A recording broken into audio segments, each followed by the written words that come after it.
You made your mark inside my head. I won't forget the things you said.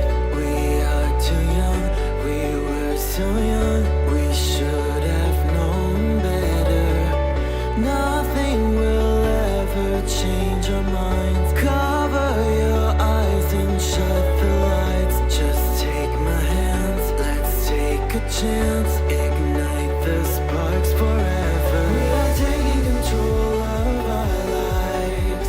Tonight we're flying high. We'll be running through all the stoplights. All will be fine in time. No one can stop us. Memories will guide us. Hello Cancer. This is Inspire 2016 with your weekly tarot reading for the week commencing the 19th of August until the 26th of August 2019. The first card for you is representing, how do you feel about yourself? Your card is the Five of Wands. There will be an end of conflict, tension and competition of some sort. It is impacting your ability to move forward with your goals. Rather than being able to work together with others, you are coming up against it and are constantly being challenged on your point of view. The trouble is that everyone is trying to express their point of view and opinions, but no one is listening, and so there is little progress. There is only conflict, and there is little or no value in the discussions that are occurring. Similarly, this card is representative of a group of people who are committed to an end, but they cannot fully agree on how to implement this goal, as each has their individual agenda as to how to bring this to fruition. Aim to turn this into constructive conflict by allowing each person to openly share their thoughts, but then listen to other people's thoughts. Once everyone has been heard and all opinions have been considered, determine the best path forward. The Five of Wands encourages an enthusiastic approach to change. Change is coming, whether you like it or not. However, your challenge will be in ensuring that everyone is on the same page and is focused on dealing with this change constructively and positively. Currently, there is scattered energy resulting from misdirected enthusiasm. Everyone has many ideas, but no one is there to bring them into one consistent path forward. Your role may be in identifying a clear strategy and purpose that can be implemented by all involved. The second card for you is representing, what do you want most right now? Your card is the Four of Pentacles. What do you want most right now is a financial stability with solid investments. You are very conservative about money and are not inclined to gamble in financial matters. You are very protective of what you have accumulated over time, and slowly and steadily you increase your net worth through saving money and safe investments. You are self-sufficient both financially and emotionally, as you often equate money with emotional security. This card also indicates possessiveness, greed and an overly cautious approach to life. You may be afraid to take risks, both financially and emotionally, for fear of losing everything that you have attained so far. As a result, you may be vaguely unhappy and unfulfilled. Deep down you are starting to realize that you have sold out for a conservative and overly safe approach to life. Thus, the Four of Pentacles indicates one of the dangers of prosperity, the temptation to value money far above its real worth. If wealth and financial success lead to a miserly or penny-pinching attitude, then you have found yourself in a narrow-minded state where nothing is perceived to have any significant value other than money. This attitude is an expression of extreme attachment to the material things of the world and is unhealthy in the long term. Sometimes, the Four of Pentacles can indicate an inflexible attitude that is resistant to change. You have already established a way of living that now works for you, so why change? Change appears to be a threat to your certainty, safety and security, and may place you at risk of losing all that is important to you. Any suggestion of doing things differently is therefore going to be met with resistance for fear of how it will impact your personal sense of security. Thus, you are more likely to favor tradition and tried and tested ways of doing things, rather than taking any risks at this point. The third card for you is representing your fears. Your card is the Ten of Pentacles. You are afraid that the stability and security of the family unit, the marriage or the financials would have been undermined, and there is no longer that feeling of stability. In some cases, it can mean that a marriage has come to an end very recently and it is now going through a process of divestment. In other cases, it can mean that this is a temporary state of flux and there is still the possibility that it can get back on track. This card indicates financial loss, problems with investments, and lack of resources. Despite a lot of time and effort, there seems to be many limitations to future success as a result of a poor foundation. In some cases, this card represents the problems of money, such as fears about finances and quarrels over property, as finances become an impediment to the enjoyment of life. It could indicate that you are beset with financial burdens and responsibilities. In a relationship reading where the relationship is relatively new, the Ten of Pentacles suggests that while you are keen to progress this relationship further, you are still not 100% sure that it has potential for the long term, and you may be questioning whether your partner is truly husband, wife material or not. You may be looking for a long-term relationship, but you are unsure that your partner is going to be the one who will provide that long-term commitment.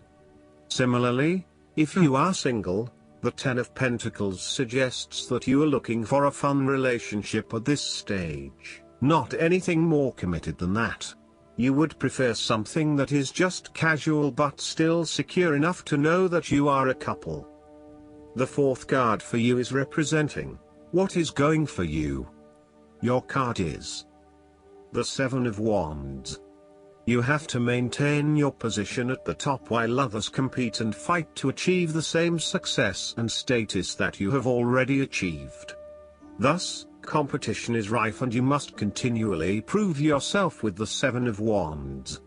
If your vision and creative effort is fulfilled to the point where there is public acclaim or acceptance of your success, then you must expect competition and challenge, as other people will no doubt also desire the same things as you. There is a challenge to the continued success of a venture or creative project from an external source. While it appears to block your path forward, you can overcome this challenge or obstacle by drawing upon your strong self-confidence, self-belief and continual self-improvement.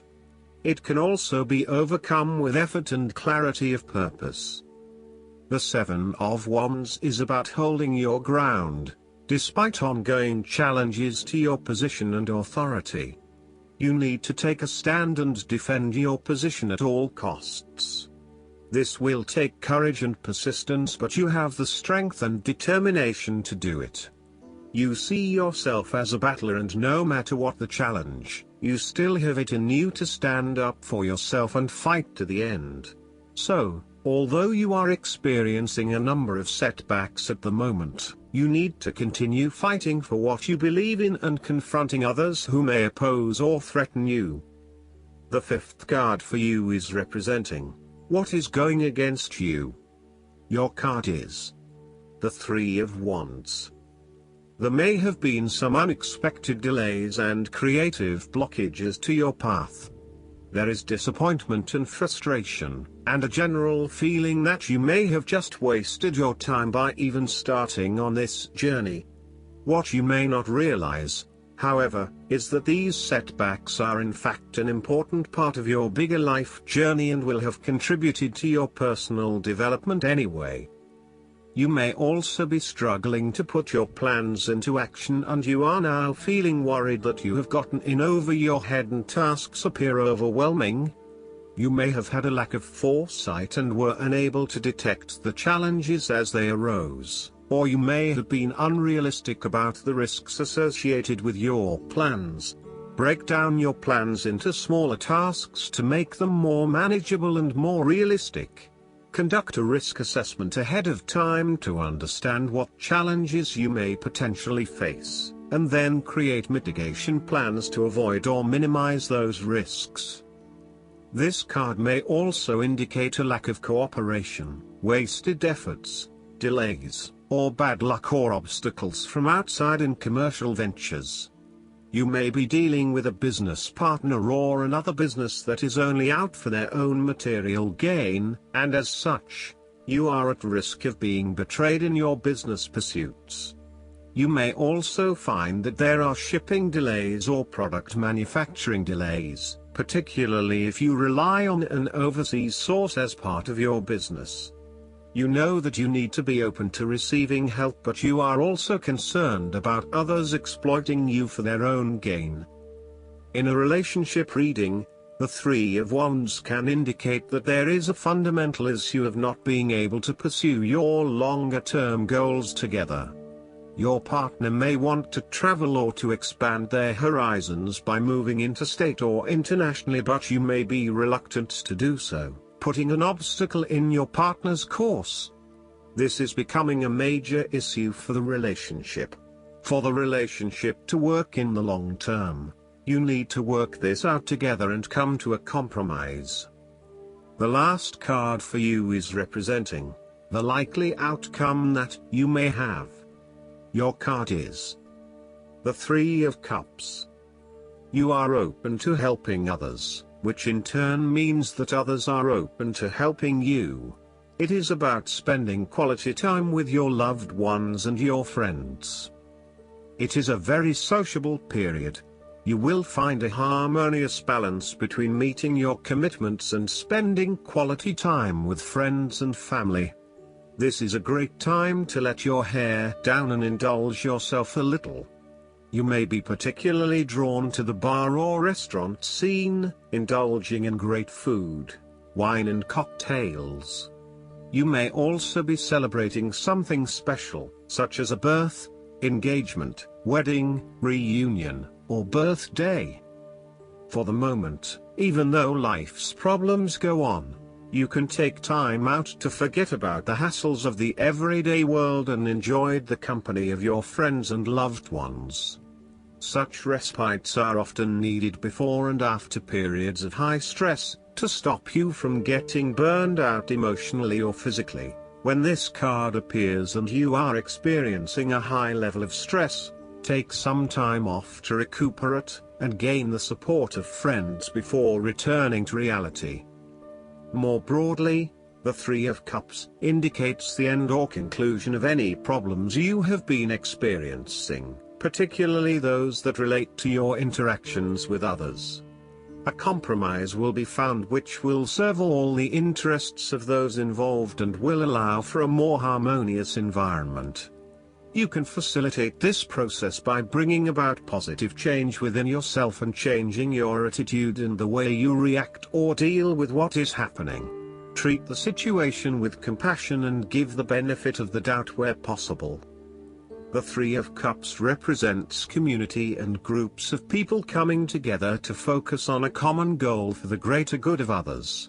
You may find that by reaching out to others and banding together, you can achieve a huge amount in terms of sharing your positive energy and passion with others, benefiting the wider community. It is a sign that you should seek out other people to celebrate your successes along with you. Last but not least, the guidance card for you is: have courage to ask for, and accept, help. Have you been trying to do everything on your own, dear one? Because this card is signaling that you need help but have been reluctant to ask for it. Asking for help takes courage. Often we feel that doing so is a sign of weakness, or that it burdens someone else. This unwillingness to ask for what we need can have a negative spiral effect. The longer we go without asking for help, the longer we go without receiving any. If this pattern continues on long enough, we can even come to the erroneous viewpoint that there is no help to be had at all. God and the angels reassure you that they are without limitation. They can be in as many places at once as they are needed. You can never bother them. No problem is too large, and no issue too trivial. They don't have physical bodies, so they can never tire. Having the courage to ask for help, from God, Jesus, the angels, or another person, is an important step toward manifesting abundance. It is such a powerful step that it is almost instantly rewarded by an answer. Tune into how your body and mind feel immediately afterward. You may be receiving on-the-spot guidance as to how you can co-create the abundance you are asking for. Flashes of inspiration, sudden invitations or job offers, and other signs present themselves to those who take this leap of faith. I hope that you enjoy everything, and if you like the reading, just please click subscribe and you will get instant notifications every time we publish a new video right to your YouTube. Thanks.